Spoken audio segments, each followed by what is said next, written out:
Joe talks about Joe.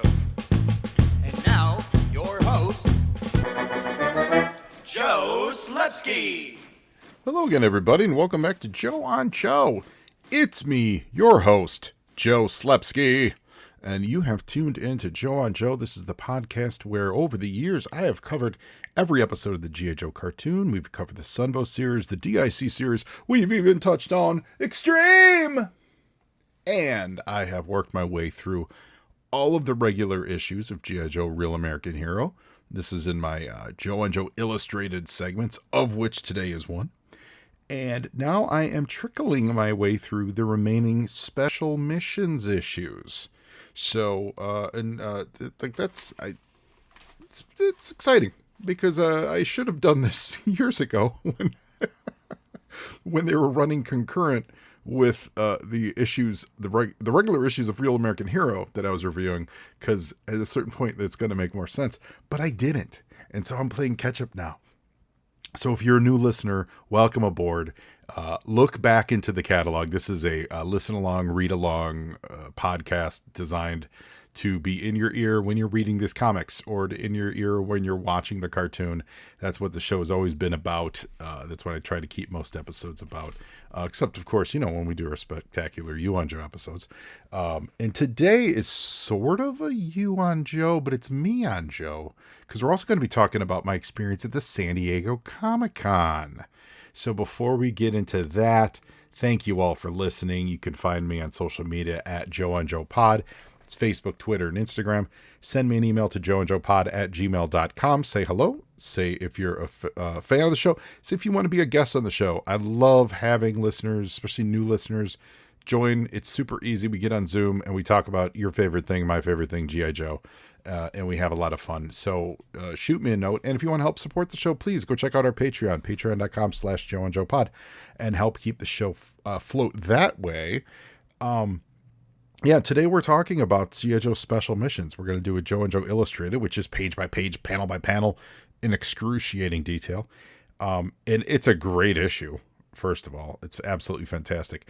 But before we drop into that, we're going to talk a little bit about San Diego, because in good podcaster habits or smart podcaster marketing, I talked in length about this on someone else's show. I have regularly asked to, maybe once every month or once every couple months, asked to be a guest host over on our friends What's on Joe Mind, the podcast, with Mike Irizarry and Racktime Rob. And they asked me to step in and do a guest host. Basically, my role there is to just be a buffoon and make people laugh and stuff. Talk G.I. Joe stuff and throw out G.I. Joe opinions, certainly. But it's such an enjoyable time. Mike runs such a fun show. Really great listeners. They do it live in the chat, too, which is really great. Something I don't do here. So you get some real-time conversations with listeners. That's a lot of fun. I see a lot of Joe and Joe listeners in the chat. We're watching all of it. Thank you all so much. Appreciate the kind words. And it's always a blast. So one, if you've never listened to What's on Joe Mind, you need to go seek out that podcast if you like G.I. Joe talk. They're definitely more G.I. Joe talk than me, like G.I. Joe heavy. They get into current stuff. They get into shows. They talk about upcoming shows and everything. They talk about, breaking news. I don't really do that on the show. That's not what this show is. And never what the show's ever really been. So I'm really no good in that. But it's great. And they're fun, and they're very funny. And they got a ton of old running gags. And one of my favorite bits is that I never listen to their show. So I never know what's going on. And for the record, I do sometimes listen, but, it's funnier for me to have absolutely no idea what they're talking about. So I respect them so much, and we have so much fun there. So I was on that show this week, and I bring that up. They asked me to guest last week, and since Comic-Con, the first week I got back, I was super exhausted, so I couldn't get a show out about it. And then the next week I was going to do it, and then I got super busy personal life stuff, so I couldn't get a show out. So the first time I talked about all this was on their show. So we talked about this in length last week. If you want to hear the full conversation, I always recommend anyone going over there and listen to What's on Joe Mind. They're on YouTube and in podcatchers and things like that. But I'll give you the high points.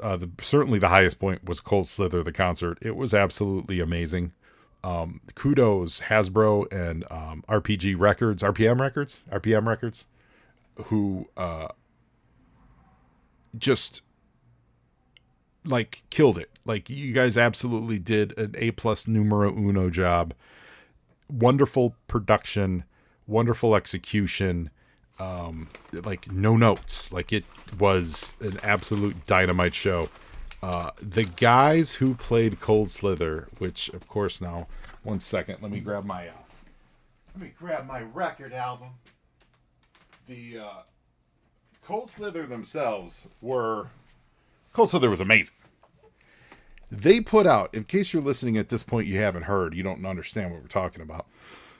They put together a real live rock and roll band of actual musicians, talented dudes from other bands, like from real talented people. And they put them in cosplay, basically, as Zartan and the Dreadnoks in Cold Slither. And these guys knew the assignment. They 100% showed up for it. They were doing the accents. They were 100% rocking the garb. They were in character the whole time.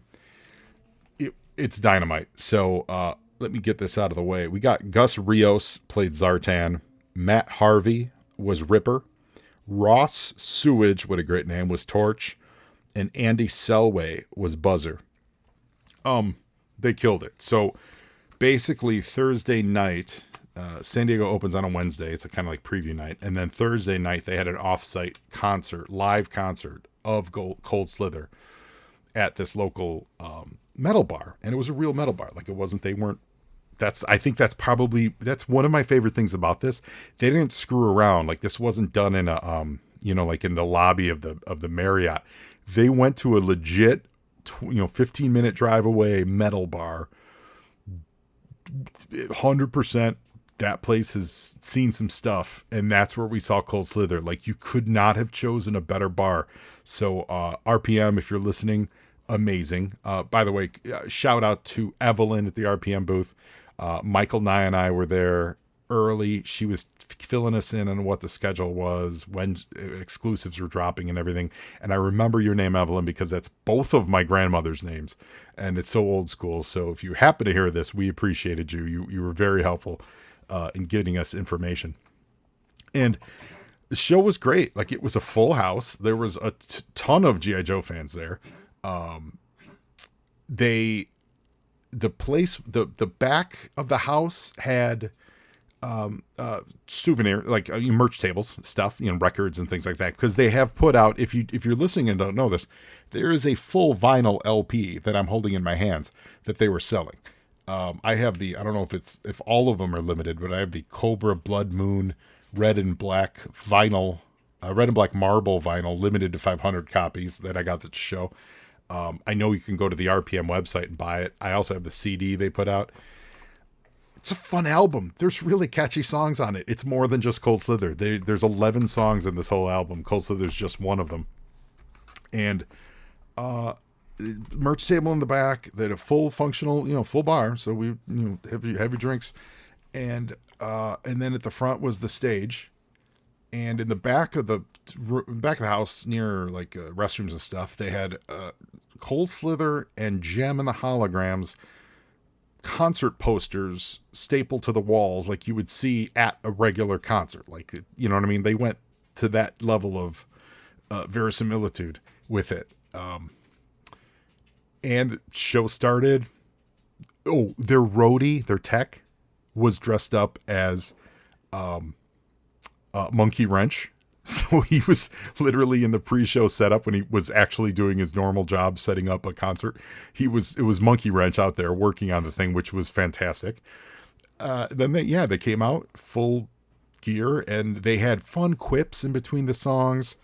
Like prearranged, like Cobra-esque, dreadnocky jokes. Torch had brought out a keytar at one point. He had chocolate donuts. I didn't know if they might have had, I'm assuming somewhere grape soda was involved, but I definitely saw the chocolate donuts. they had a really, and actually on the Hasbro side, or whoever produced this one, there was a video, an accompanying video of it, and I think some of it was the promo video for the Cold Slither toy that Hasbro was selling, but the video was synced, with the song, so everything made sense, and they would play little interstitials as the band, regathered themselves in between tracks. It was a concert. It was great. It was loud. We lost our voice. You had ringing in your ears. Like it was a legit concert, and it was so much fun. I was so lucky, so happy to be there. I do want huge shout outs to two people. I want to shout out Marie Navarro. Marie, if you're listening, this is from the Hasbro side. Thank you so much. What a great hookup. And more than that, Rod Kim, you're the one who connected me.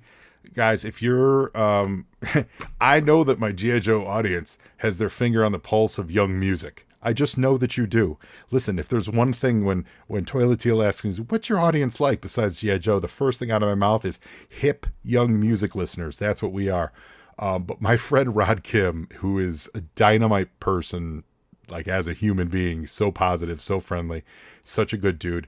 He's a major TikTok influencer, and it's crazy because he's blown up in like during COVID, I think it started, last couple of years, to like millions of views on his videos. Like if you Google Rod Kim Rocks, at Rod Kim Rocks, that's his TikTok thing.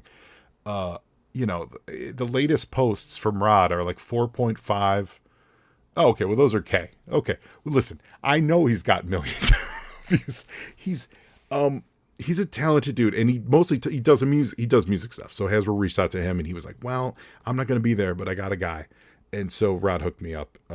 And Rod, thank you immensely for that connection. Listeners, if you go shout him out, follow him on TikTok. He's a very fun dude, really knowledgeable about music, actually. And we had a great time. We were there with some Joe Bros. We saw Michael Charles Hill. He was in the house. Celebrate him. I saw him later on in the show too, on the floor on, was it Saturday? He was signing print over at a comic book shop booth with Jamie Sullivan. They were doing Cold Slither prints. But the show was amazing. It was great. You check out my Instagram. I put a bunch of stuff in stories and reels. I actually have even more on my phone. I just need to get around and start putting them up. Maybe I'll do that this weekend. So much fun. Then over on the Hasbro side, the toy stuff was great. It was they weren't in the lottery system for San Diego, if you're familiar with it. Some companies sign up and you basically have to win a lottery ticket in order to be able to buy their merchandise, mostly for the exclusives. This year, the biggest one was a Mattel booth with a Jaws and Back to the Future Hot Wheels toys separately, but 2 Hot Wheel sets, and those were the absolute toy to get this show. But Hasbro this year, they brought so many Cold Slithers. You could have bought 5 of them. I left that show because I was buying for a bunch of friends, a bunch of people back home in LA. I left that show. I believe I had 7 Slithers in my trunk, and they're not all for me remotely. I've passed them all out to everyone that wanted one. So it was easy to get the Slither set, relatively easy, but you had to get there early. But the booth was running well. They had a nice setup. Most importantly, they had a really nice setup of the Snowcat for the HasLab that's ending very soon. It looks awesome. I know there's been a lot of consternation online about the Snowcat, and it's not blowing up like the Rattler. We actually got into a lot of this talk on What's on Joe Mind, so I won't go into that here. Tune in there. I actually have some theories on why and all that stuff. We all do, not saying mine are the right ones, but we talk about a lot there. But they had it there, the Snowcat, and it looked great. I love it. I'm backing it. I think everyone should. Let's get it up. Let's get that Flint in the snow. I really want the bivouac, but let's get it all the way to the Flint in the snow. I don't know if we'll get there, but as of this recording. So that was great. That booth was great. RPM, they were selling the albums, they were selling t-shirts, they were selling limited poster prints. I neglected to get the poster print because it was large, and I was like, I know there's no room at my house, but I did swipe one of those promo posters from the concert. So there weren't that many. There were probably maybe 20, 30 on the wall, and everyone started grabbing them. So I have one Gem one and I have one Cold Slither one. I'm happy with those. I've got those framed up. I'm going to get them hung up this week. it was great. So that was that was all Wednesday was the excitement. Thursday was the show. Friday, those the band came to the show floor and they were doing it. They did a signing at the RPM booth, where everyone got to take pictures and stuff with them. And then it was great because then you get all that out of your system and your Cold Slither commitment was done for the weekend. And then we could all just focus on other Comic-Con things, all the other comic book stuff that we're into. And personally, I ended up getting a couple cool G.I. Joe things. I went ham on a vendor's carded Battle Core era Joes. He had a ton of them. And I was so swept up in the Joe-ness of it. I just grabbed all of them off the rack. Because I am a sucker for like a carded G.I. Joe figure. I am just an absolute sucker for it. I don't pay a ton of money for them. I'm not saying it's that, but it's just, I love the way they look. So I was able to get stuff like Barricade and Battle Core Law and the Crimson Guard Commander, I think, and a couple other dudes are out of my sight right now. One of the cool ones I got that I'm pretty happy about. The one is Duke. I think it's V3. It's the one where he's got the crotch rocket missile launcher. It's a good looking Duke, and I never had him in my collection. But it's loose. But I got a ambush from the Dino Hunters ambush, so that's exciting. He does not have his net. I don't know if Dino Hunters came with the net, but he's in good shape. He's also, they threw in some extra guns from that set too. So I think it's the guns that were supposed to go with the other guy that was in the Dino Hunter set. Blanky on the name now, but I got an ambush, Dino Hunter ambush, which is neat. That was something that was always, it's late stage and a rarity, so it's always a little bit pricier. So I did a bunch of that Joe stuff, and then I was able to find the Tim Seeley 2003, I think it's 2003 convention sketchbook for relatively reasonable rate, which normally I've seen those for like $100 and certainly did not pay that for it. And the Valor Venom one shot, which strangely is a harder one to find, it's neat. Not neat, but when I go to G.I. Joe shows, if I have a pretty solid Joe comic collection, like literally maybe under 10 random bits of ephemera, certainly nothing, I have everything mainstream, but it's those random stuff. And so there were a lot of vendors there with big G.I. Joe sections, which was awesome to see because that wasn't the case a few years ago. But you always go through them. So even if there's stuff that you have, it's always worth flipping through. This little note to you, for all you young collectors out there. It's always worth flipping through boxes like that if there's some random ephemera, even though you're like, well, I know I don't need the main series. Why should I flip through a box that says it's the main series? Because they misfile stuff a lot. Or they properly file it, but it's just, it's mixed in with the regular books. Specifically, I'm thinking about all the toy add-in comic books. They were like 23.1 or whatever, or 0.5 or whatever those fill-in issues that were printed with the action figures. They'll slot those into the regular series, or they'll have that G.I. Joe versus Cobra, which was the fanzine one or whatever that was called. They'll have those randomly at the end of it, or sometimes they will have the fan magazine, slid in there. You never know which vendor has what random stuff. So it's always worth spending a couple of minutes to check through those, even if it is just stuff you already have. So I was able to do that, filled in a couple holes there. And so it was a good Joe-tastic Comic-Con. So listeners, I hope you guys supported the Cold Slither stuff. I hope you'll check it out at least. And honestly, the music's fun. Like it's a good album. They did a good job putting this together. It's all very Cobra centric songs, so that's kind of a hoot. Knock 'em Dread's pretty fun. Thunder Machine's good. Like, and their Cold Slither sounds amazing. It's solid. Literally, absolute excellent execution. So anyone who's listening, thank you so much for doing that for us. People at RPM, people at Hasbro.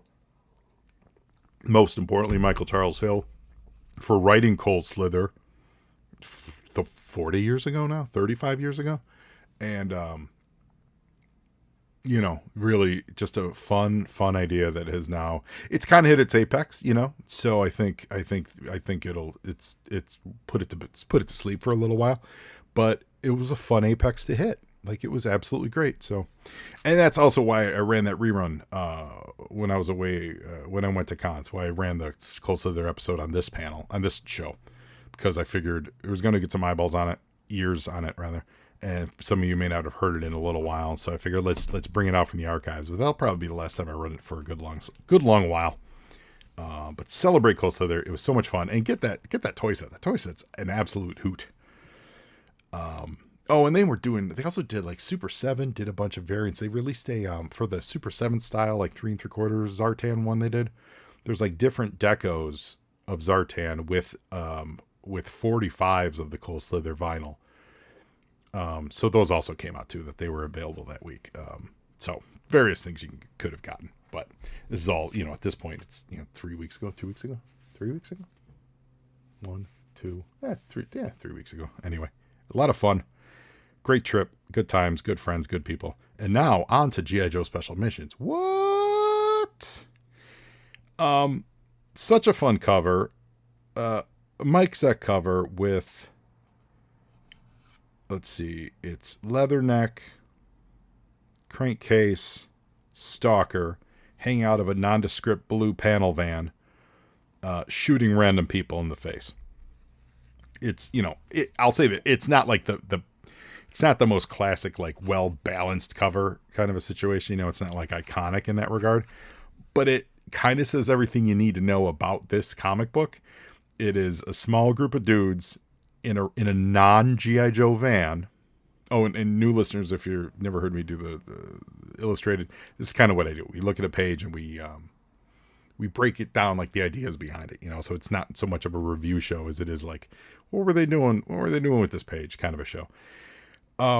So this really gets across everything you want about what's in the contents of this book. It's regular Joes, or G.I. Joes in a regular car fighting non-Cobra people. So that tells you a lot about what could be in the inside. You don't necessarily know that they're in the Middle East, or, what reasons, why they're in the, you don't know anything about that. You just need to know that, they're in some stuff, and it's not your normal Joe versus Cobra. And it's also, they're on their own. They're on, they're loose on this mission. So I think it's a fun cover. I think these are the kind of covers that sell books, quite frankly. There's not much background there, but I don't think there needs to be. Orange, they did like an orange yellow gradient tint on it, and then nicely balanced with the bad guys in the forefront. They're just all like dark orange hues, which then when you put full color on the van and stuff, it makes the van pop really well. So it's called Burnout, written by Larry Hama and Herb Trimpe, artist. Herb's work in this issue is fantastic. This isn't a show where I slag on things, but certainly not happening today, because it's really, really great. Bob Sharon's the colorist. Phil Felix is the letterer. Bob Harris is the editor, and Jim Shooter is the editor-in-chief. I will say this, and I don't know this part. I don't know what the printing process was at the time. Like, I don't know the name for it, and that's, that would be for better minds than me to understand. But I don't like it. I don't like the way this book is printed. I think, and it's nothing to do with the production people. I think it's the lettering is garbled. The colors are weird. They're spotty, and at least, my copy of it, it's spotty in a lot of areas. Maybe someone has a really, really great mint. I mean, my copy is mint, as far as the comic books go. But maybe my print, the printing, maybe these pages were towards the end of it or something. I don't know. But I'm not a huge fan of this look per se. And I say that as someone who loves newsprint. I love newsprint comics.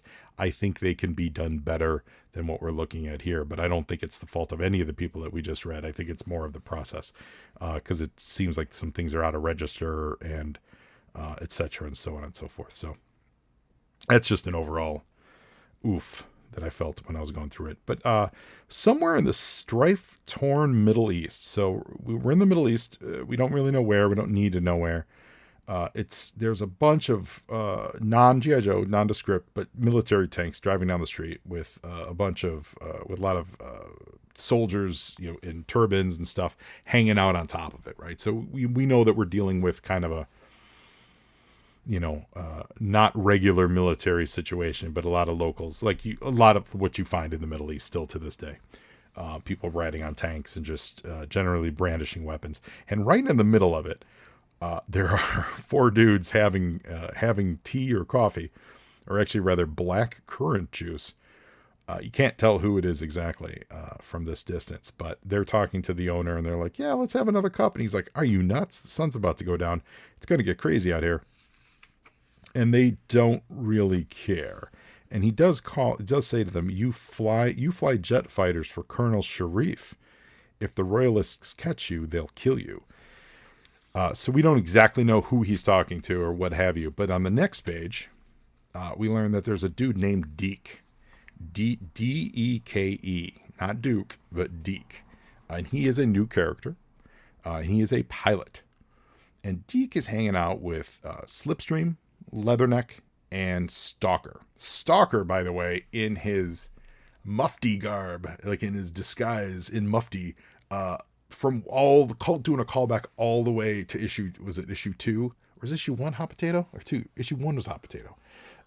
Yeah, literally dressed like he was then with the turban on and everything. I can't say that Leatherneck and Slipstream are trying to blend in, but that's okay. And it's funny to say that because Deke says something to Slipstream, like, what do you know about cover? You've got fighter jock written all over you. Since when do they send expensive jet drivers on a ground pounder sneak and peek? So that tells us that these guys are there for something on the ground. And so why is Slipstream with us? We don't really know yet. And we won't as the story unfolds. And Deke is a kind of a loose cannon here. He's toasting him. He's drinking on the job, looks like, well, no, that would be do they do? Who knows? I don't know if it's a Muslim country. I don't know if they actually have alcohol, but it appears that he's drinking. It appears that he's got like a pint in his hand of something. He's smoking a cigarette. And he pulls out these topographical maps, and we see that he shows the Joes where all these anti-aircraft batteries are in a nearby airfield. And while he's doing that, the owner of the shop overhears all this and rats all of them out to the security police force.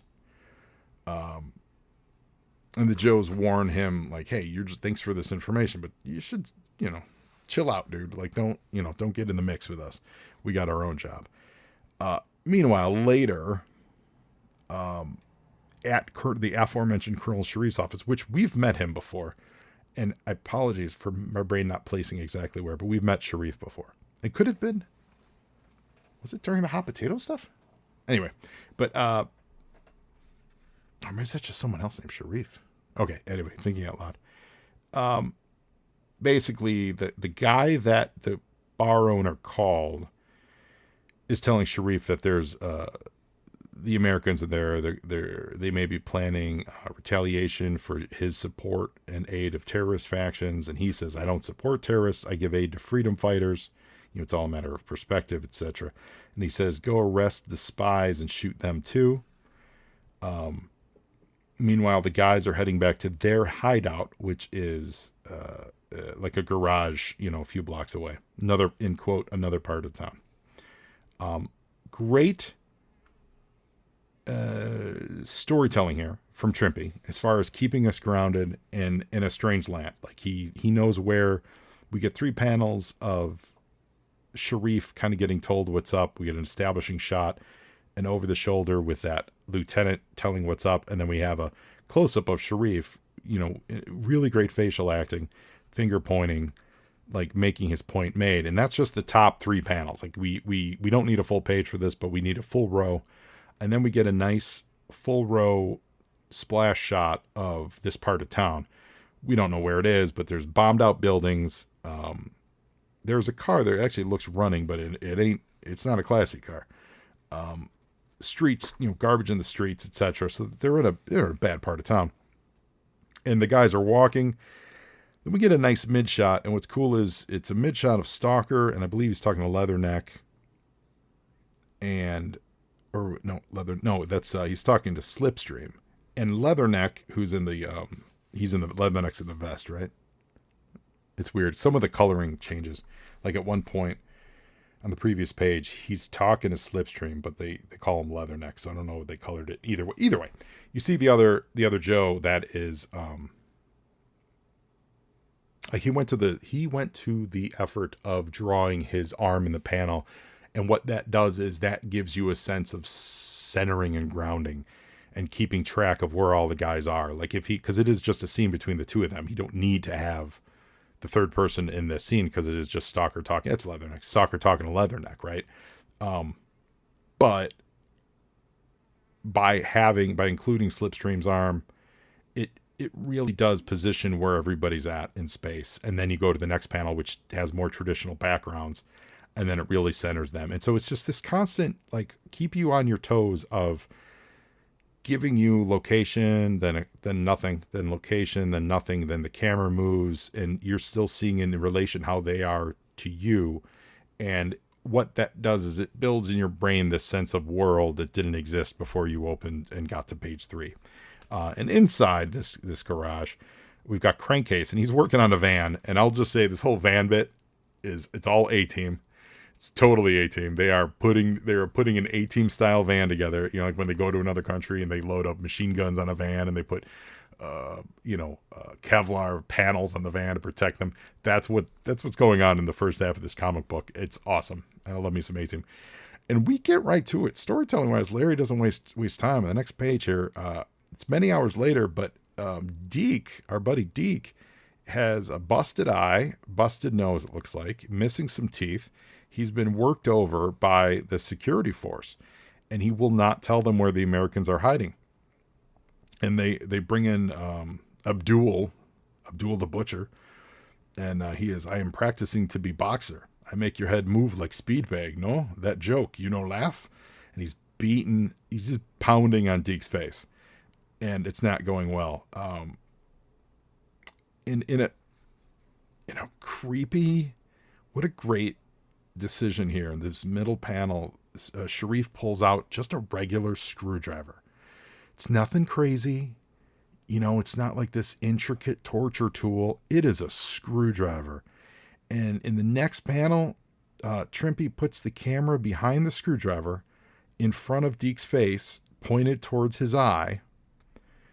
And, Sharif had said, I wonder how will you fly your beloved airplanes with no eyes, huh? And that's the threat that gets Deke to actually tell them where the guys are. Because he doesn't want to lose his ability to see. So it's like he rats him out, but he doesn't want to. You don't dislike Deke per se. It's a man who hit his breaking point. And then Abdul gets sent off to go track down the guys at the garage. And then he's going to tell him even more. Sharif's going to get even more out of him.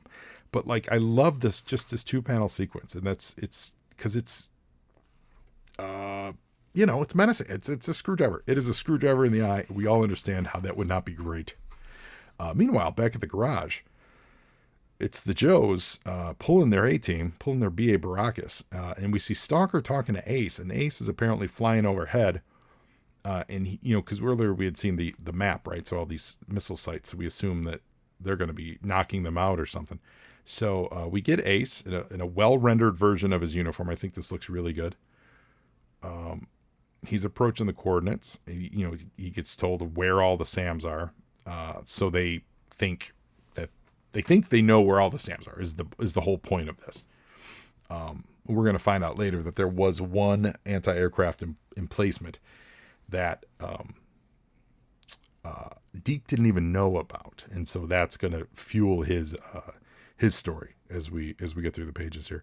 And it's a nice half, about a quarter page spread here of them ATing the van. Crankcase talks about he replaced the engine. They're installing these Kevlar plates. They're making this, what does he say? She's built for traction, not for speed.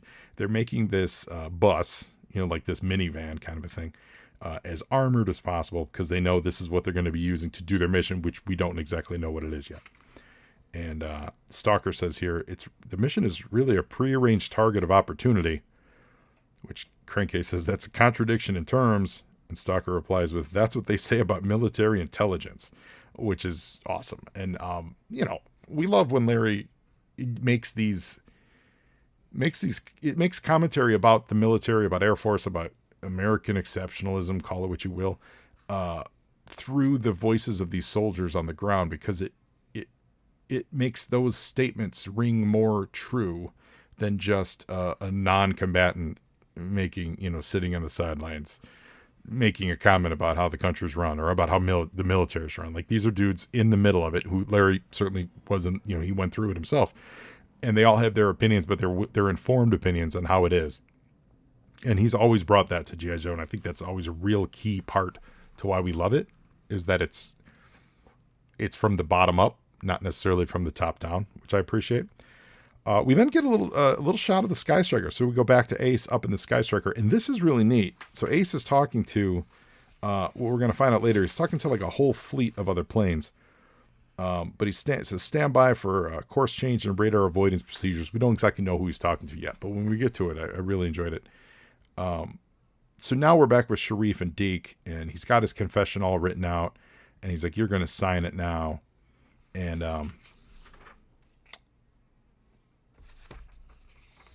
in order to sign it, he's got to free his hands, right? His hands have been bound by a rope. So he's got this pen, and this is when Sharif tells him that there was a SAM site that was never revealed to all these American mercenary pilots. Because it's a part I forgot to explain. There's a bunch of American mercenary pilots that are flying for this country. They're not flying against the U.S. by any stretch of the imagination, but they're flying like old Russian planes, old Russian MiGs. They're flying them for Sharif and this crew. So the Joes came to town, and they were like, hey, Deke, we know you. Hey, buddy, can you help us? There's something that we need to do. Can you give us some inside dope? The Joes aren't here to overthrow anybody. They're not here to, they're here for something, but it ain't anything crazy. And there's a whole raft of American pilots that are not interested in shooting against other American pilots. So when he learns that there are enough missiles on that site to shoot down 3 American planes, it's too bad for your friends that you're such a weak-willed coward. And you see Deke shaking. You didn't even have the guts to keep your mouth shut. And Trimpy does that great move with the camera just zooms in, the comic book panel camera. And it's you start with a medium shot of them both. Then it's a close-up, and you see one eye of Sharif and one eye of Deke. And then it's even closer, and you see Deke just shaking and Sharif's gross smile. And then it snaps back. In the next page, the camera snaps back, and Deke slams the pen into Sharif's hand. The hand is not drawn, so it's not like gross. But in the previous panel, you clearly saw Sharif had his hands on the desk, so you know what happened. And then this next move is Herculean. It's like he shreds the ropes or something, because they had loosened them to get his hands out. But he breaks off the chair, boots Sharif in the face, and then somehow smashes the chair into the face of the other guard, because there was another guard there chilling. Smashes him with the chair. And what's cool is Larry's giving Deke this characterization. He's because Deke's cracking jokes. He's like, have a seat. He's like, that was so funny. Everybody forgot to laugh. Like, Deke's a little off balance. Like, he's not, he actually has a personality here, which is nice to see. And then we cut back to the garage. All the troopers have caught up to where the Joes are hiding, and they're standing outside with bullhorns, not the Joe member, on their tanks and all this stuff. They're telling them to come outside. So you get to the next page, and the Joes, again, wasting no time. It's just the door bursts open, and the A-Team van comes flying out. Crankcase is firing right away. I don't know who this young corporal dude is. He's got a little scar on his face to help identify him and to keep track of him in the story. And as the van drives through, Leatherneck lobs a little grenade into one of the personnel carriers that destroys that. But they may basically bust out and get away. And the Sharif's troops are caught a little flat-footed. So now it's a chase through the streets. So the next few pages are just it's like street chase stuff, and it's good, or at least the next pages. Driving through the streets, they take the time to do backgrounds, buildings, civilians, watching in horror, fruit carts getting knocked over. The rooftops are filled with bad guys with missile launchers. Look, Ahmed, the soldiers of Pig Dog Sharif are chasing a van full of freedom fighters, just like that message said. And there are freedom fighters. Are they our freedom fighters? They don't look familiar. Who cares? As long as we get to shoot at Sharif's lackeys, because they're in the middle of a civil war here going on or something. That's what's happening here. So those tanks get taken out actually by these mercenaries, freedom fighters. And turns out that Stalker called ahead to warn them about it. So, Stalker made moves behind the scenes that we didn't, so it's everything's moving. It's great. And that's what's usually happens in these. There's layers on layers. And the more you pay attention, the more you see, oh, that guy knew that guy. And, they set up this extraction, etc. Things like that.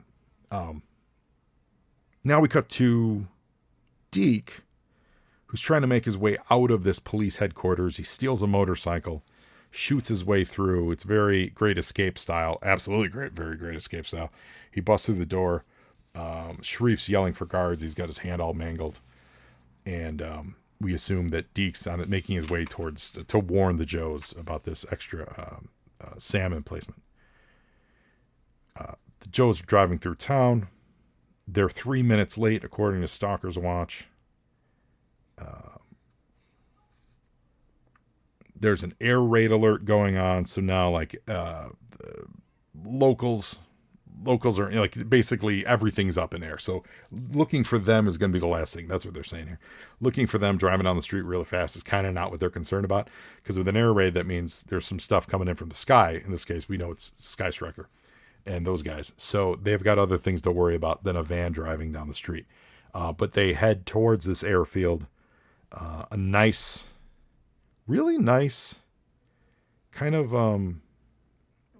it's not super detailed, but it's this last panel is, because it's at night, so there's a lot of blacks, and Trimpe uses just shapes to really define what this airfield would look like to us, and we understand what it is. Not a lot of detail at all. It's a lot of heavy shadows in it, but we see that there's this long road hanging up to it. There's a crossroad.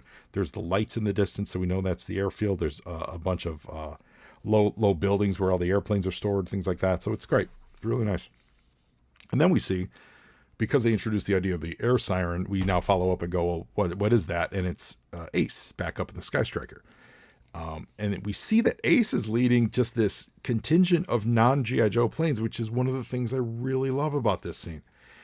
We see there's, a dozen jets of various types, not Sky Strikers. Ace is the only Sky Striker up there. They've all got bombs strapped to them. And he is Ace's cowboy leader on Open Channel. And he says, you have your targeting assignments. You will not deviate from them. Targets of opportunity will not be engaged on this mission. And I believe these are the freedom fighters, if I am understanding this correctly. So Ace is leading the freedom fighters to attack Sharif's people. We don't exactly know why all this is happening, but they show us a little map, and basically the areas in green are good, but there's a few outlying areas that are red, and the word is do not touch them because they're not part of this mission. So everyone's got to really play it cool and play it tight. We will not, let's see, it says, the Missile Suppression Group has a special readout on their threat display of all the SAM sites, courtesy of the Joe team. And in return for that, we will not engage targets in the red sector. So it's a little quid pro quo. You get to blow some stuff up, but don't touch the other stuff. And that's the arrangement they made with these guys. And so then the planes kind of veer off and go to business, which the final panel of the planes here, really cool, really great place to put the camera. It's picture like 6 or so planes banking away from you so that you see their underside. They're in shadow, but it's like they're going, if they're moving left to right, they're then also banking away towards the ground. And so you just see their underbellies, and it just tells you everything as you lead into the next page, brings your eyes across the page, brings you into the story, into what's happening on the top of the next page, and also sends them down into their mission, which is what they're setting up. So just nice flow to the storytelling on these pages, which then is satisfied here because you see at the top of the screen very, very lightly, very small blurs of the airplanes coming in. It says, "Here come our planes. What a sight." As this is the van, this is the van heading towards the gate, and the guys are excited to see that their plane's off in the distance. But they got their own stuff. So they're having a firefight with the guys in the van. And they think, who is it? I don't know who it is. Stalker? No, Slipstream. Slipstream's like, we must be doing over 100. Listen to that whistle. But that's not the whistle of the air because they're driving so fast. It's the bombs. So the Joes are driving through the bombing field. They are bombing the area that the Joes are driving through, which is wild and fun. And you could imagine, like in a live action, how insane that would be. Normally, it's bombed that area when I've gotten out of it. The Joes are literally driving into it to finish this mission, whatever it is. Again, they come across some more dudes. They've got some rocket launchers. Finally, one hits the front of the truck and kills the engine. So they've got to get out of the A-Team van. Leatherneck bloops them with a grenade launcher and a nice little use of the toy. I always love when they get toyetic on this. On the next page 15, Sharif's screaming for the fighter pilots in the barracks, like, get out there and fight for me. And when he runs in the barracks, he says, we're being raided by the Americans. Why aren't you out there shooting them down? And they said, well, why don't you send up your homegrown fighter jocks? They can take off real good at night, because the Americans are there because they can take off and land at night. The local guys can fly, but they can't really do well at night. So that's why they need these mercenaries. And he says, I order you to scramble for fighter interception. You're being paid an exorbitant amount. But the head dude, who we don't know, never know, he says, not enough to do a dirt job like this. I resign, because he doesn't want to fight against American troops. And Sharif kills them. He says, this is the only resignation you will be allowed. I don't know how many people he killed, but he shoots at least 3 times. There's 6 dudes there, and he's holding a 6-shooter. So I'm going to assume he shot all 6 of them, because then the next panel is him driving off in his Jeep towards the end of the runway, which is to that other SAM site we were talking about. So they didn't jump him. I'm assuming he shot all 6 of them. That's crazy. And now we find out what the mission actually is. They get out of the van, and they head to this hangar. And this is one of the hangars that was off limits for the bombing runs. It's a Yak-36, the latest Russian vertical takeoff and landing aircraft, their equivalent of the U.S. Harrier. And they're there to have, the reason Slipstream's here, because it's crazy. Like, you got Leatherneck, you got Stalker. Why is Slipstream with him? He's there to fly this plane out. The Joes are there to steal this plane, which is awesome. Like, we didn't need to know that, so Larry didn't spoon feed it to us. Like, these guys knew what their mission was. There's no reason to talk about it beforehand. Like, what are we going to do when we get there and steal that plane, Stalker? Like, none of that. It's just straight up, they're doing their mission. So we find out in real time, they're there to take a plane. The only problem is, Slipstream points out, this plane ain't going anywhere. They've pulled all the hydraulics for repairs. So it's actually currently not flyable. It's a functional plane, but it's currently not flyable. And so Leatherneck's like, well, we're just going to have to shoot our way out. Like, you're going to come with us then, because, what else are we going to do? Back to the skies, the jets are all on approach, and earlier I take it back, these actually do look like all Skystrikers. I swear to God, that other picture was not all Skystrikers. It was kind of fun. But these actually all look like Skystrikers in this drawing. But it's a great drawing of these planes, and they're all at a nose tilt towards the ground. Now these planes are going from right to left, which really works as you flip the page, because it attacks your eyes, Like, it's not there to carry you to the next page. It's there to shock you with, these planes are coming in at you. It's a really nice choice of that angle. Because remember, every time you draw stuff like this, when you're showing motion, and this is for all you young comic book readers and drawers out there, when drawing motion, it's your choice of how you want that motion to look. Do you want those cars, car, plane, whatever, do you want it to come out towards the reader? Do you want to go to the right? Do you want to go to the left? Do you want to go to the up? Do you want to go to the down? All those choices mean something on the page. It doesn't mean one's better than the other, But when you understand what that is doing on the page, that's when you know what you're doing with that picture. Because you may be able to draw a wonderful car, but if you don't know how to position it properly, it just looks like a nice flat drawing of a car.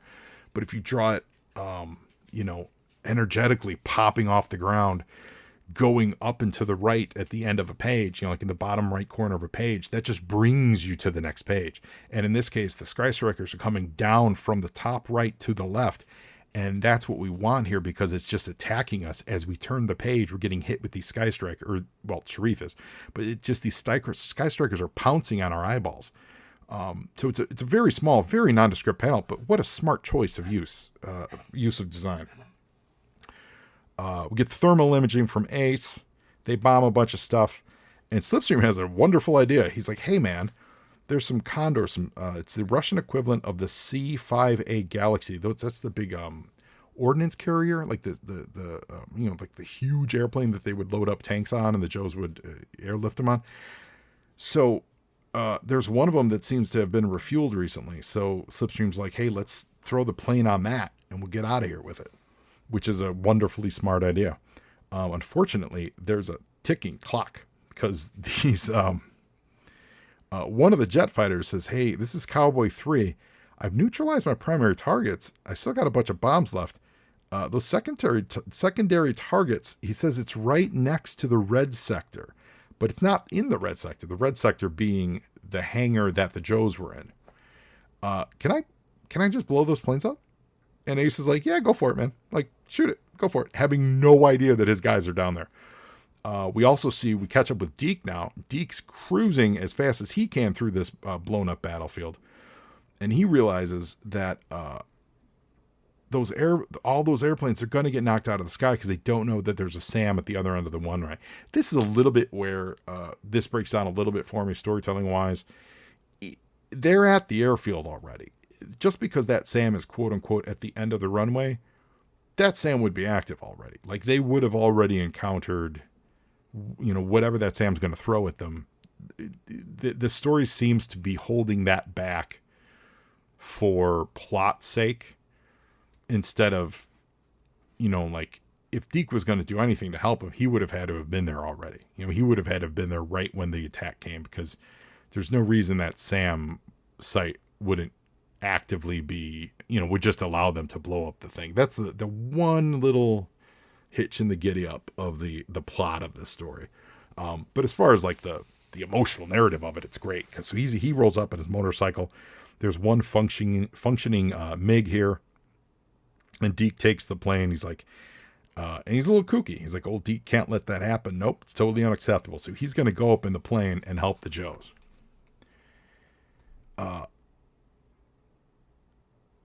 They're loading this plane. They've got the like the plane little cart loader, the kind of thing that used to be on the USS Flag. They're driving it into the C5.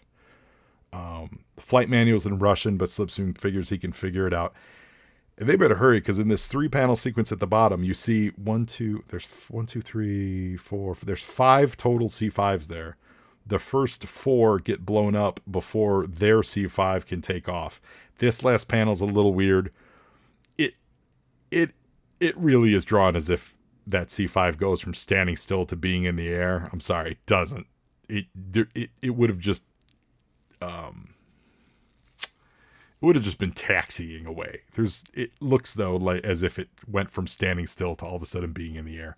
And I get it, it's suspension of disbelief and stuff, but like everything else is so real in this that when you get to that, it's really comic booky, and you're like, oh, that's weird. Especially because in the next page 20, like they're already in the air. Like they're in the air. Like there's no runway. It's like they ran out of room.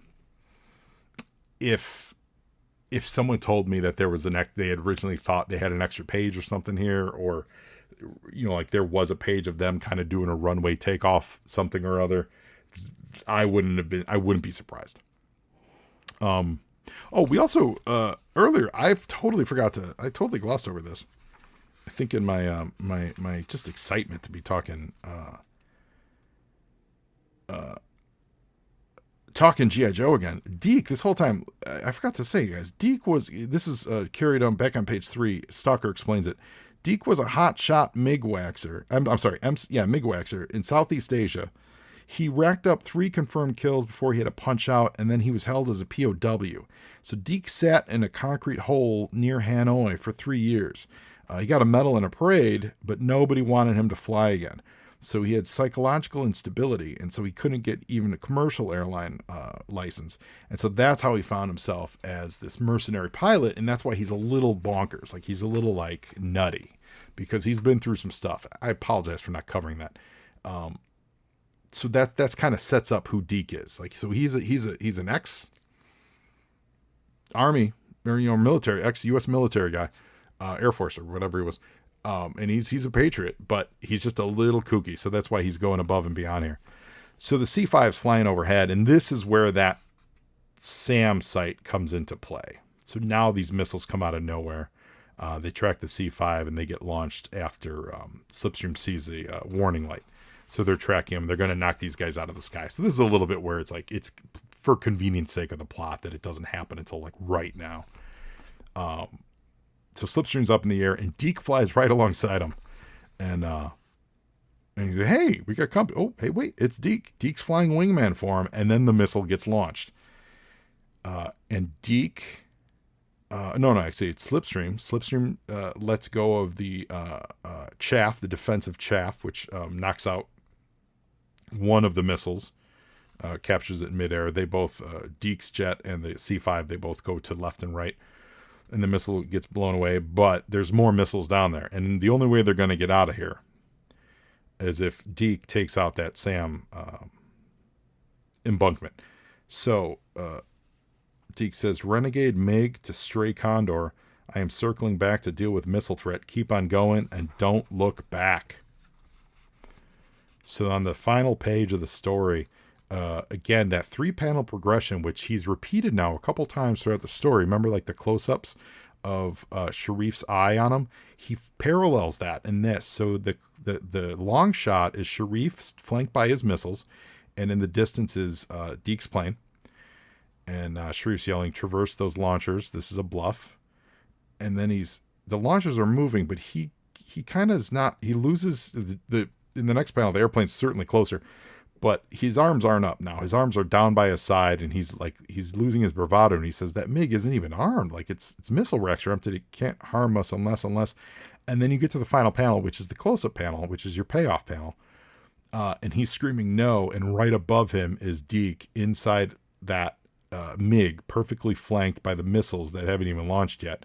And then you get a splash page, like a widescreen splash shot across the center with the MiG exploding. Sharif's hat flying right at the camera.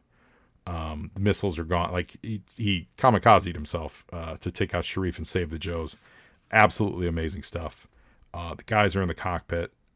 Slipstream is saluting him. He says, poor Deke, he never even knew what this was all about. And someone, probably Stalker, says, ain't that the way it always is? So Deke never even knew what mission they were on. He didn't even know why they were doing what they were doing. He just knew his buddies were going to get shot unless he did something to save himself. He doesn't know why it was important or how important it was. That wasn't his to measure. His was just there to save his friends.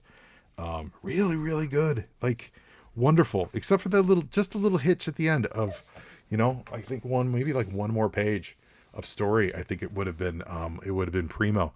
But otherwise, like Trimpy's pencils in this are amazing. And the story's really great. Like, it's really layered story from Hama. Totally dig it.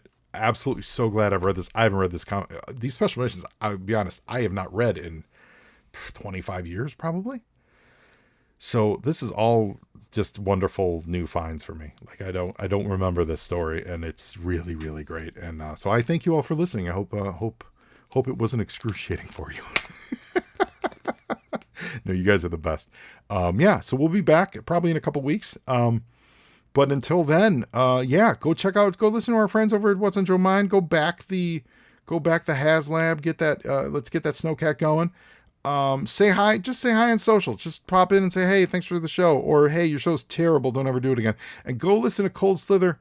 It's absolutely wonderful. Oh, there were two things I wanted to talk about. If you're listening all the way to the end, One is our friend Roger Taft is having a GoFundMe.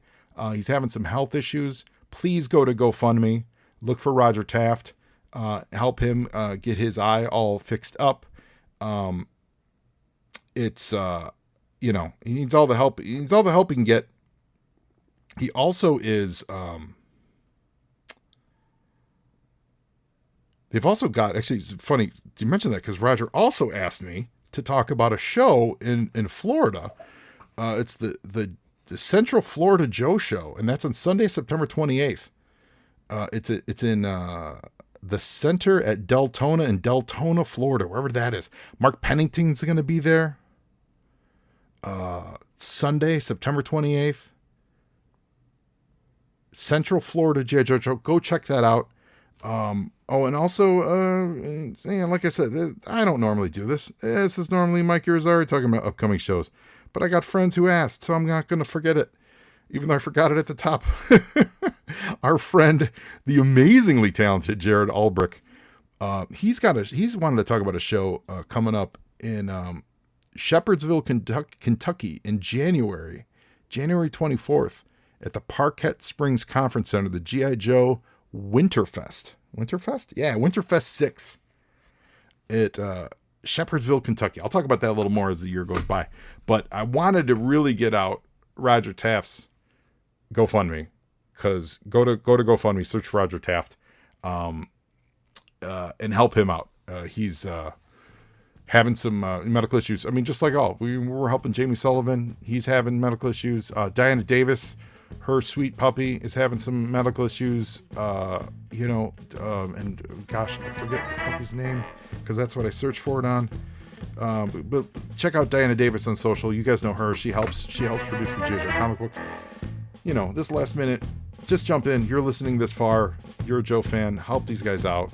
Throw them a couple bucks or just share them on social media. Do whatever you can. Let's get our Joe fans and friends healthy. And now you Joe, and Joeing is half the battle.